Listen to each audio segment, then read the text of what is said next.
अस्सलाम वालेकुम। पाकिस्तान में बहुत से इलाके ऐसे हैं जो कुदरती खजानों से माला माल हैं। उन्हीं में दरिया बुलान के इर्द गिर्द का इलाका भी शामिल है। ये है वो दरिया। इसी दरिया के किनारों पर पाकिस्तान का ये कस्बा भी आबाद है। इस कस्बे का नाम मच है।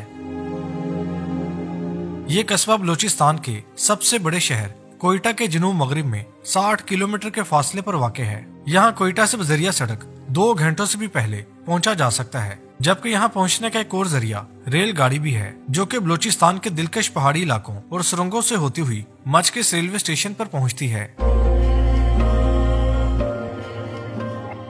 ये रेलवे स्टेशन अपने जमाने के खूबसूरत तरीन रेलवे स्टेशनों में से एक था और आज भी है। इसकी खूबसूरती की एक वजह यह भी है कि इसकी इमारत पर यह कलमा भी लिखा हुआ है। ये रेलवे स्टेशन सतह समंदर से 990 मीटर यानी 3248 फुट की बुलंदी पर वाक़ है। इस रेलवे स्टेशन को आज से 141 साल पहले 1880 में तामीर किया गया था। यहाँ पर एक दिलचस्प बात यह है कि इस रेलवे स्टेशन की इमारत का डिजाइन स्विट्जरलैंड के एक रेलवे स्टेशन के तर्ज पर बनाया गया है। उन दिनों यूरोप समेत स्विट्जरलैंड के रेलवे स्टेशनों की इमारतों के डिजाइन कुछ इस तरह से बनाए जाते थे। ये रेलवे स्टेशन स्विट्जरलैंड में ही वाक़ है। इसका नाम ब्रेंटर है। 6 अक्टूबर 1979 को अगर अंग्रेज ने यहाँ पर रेलवे लाइन न बिछाई होती तो यकीनन मच में आज भी रेलवे का निजाम न होता, क्योंकि अंग्रेज के जाने के बाद से आज तक इस इलाके में कोई तरक्की नहीं हुई। जबकि पाकिस्तान का वही इलाका है जिसके पहाड़ों में काला सोना यानी कोयले के खजाने मौजूद हैं। इस बारे में आगे चलकर बात करते हैं, लेकिन पहले जरा जान लेते हैं कि अंग्रेज ने मच में रेल के अलावा और क्या क्या बनाया है।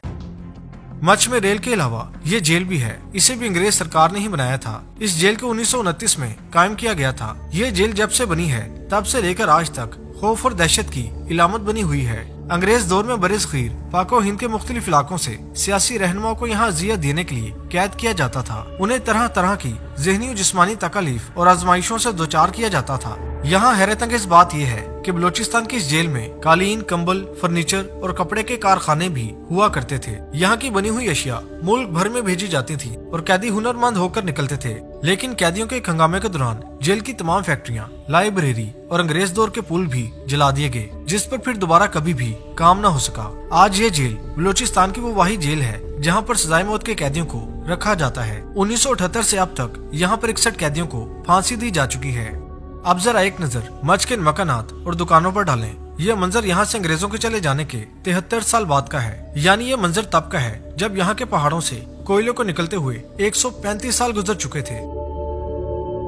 अब जरा एक नजर आप ग्रीनलैंड के इस कस्बे पर डालें। यह ग्रीनलैंड का वो कस्बा है जहाँ अंग्रेज ना रेलवे लाइन बिछा कर गया था और ना ही यहाँ आने के लिए कोई सड़क बना कर गया था। यही नहीं, अंग्रेज इन पहाड़ों में वो खजाने भी तलाश न कर पाया था जो पाकिस्तानी पहाड़ों में है। यहाँ पहुँचना आज भी दुनिया के मुश्किल तरीन कामों में से एक है, मगर फिर भी इस कस्बे की हालत आपके सामने है। बलूचिस्तान के इस कस्बे के पहाड़ ग्रीनलैंड के पहाड़ों से कहीं ज्यादा खूबसूरत और कीमती हैं। यहाँ अंग्रेज ने रेलवे लाइन भी बिछाई, सड़क भी बनाई और बलूचिस्तान के पहाड़ों से खजाने भी मिल गए। लेकिन इसके बावजूद इन पहाड़ों के दामन में बने ये कच्चे मकानात और इन मकानात के दरवाजों पर बैठी गुर्बत यहाँ के पहाड़ों में मौजूद तमाम खजानों का मजाक उड़ा रही है। क्या करना ऐसे खजानों का जो मुकामी लोगों की हालत ही न बदल सके।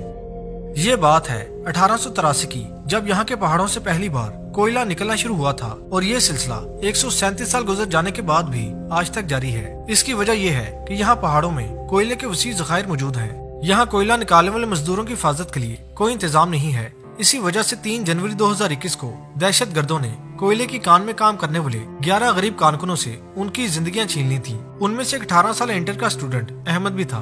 अहमद उस दिन कोयले की कान में सिर्फ इसलिए काम कर रहा था क्योंकि वो अपनी तालीम जारी रखना चाहता था और फीस देने के लिए पैसे जमा कर रहा था।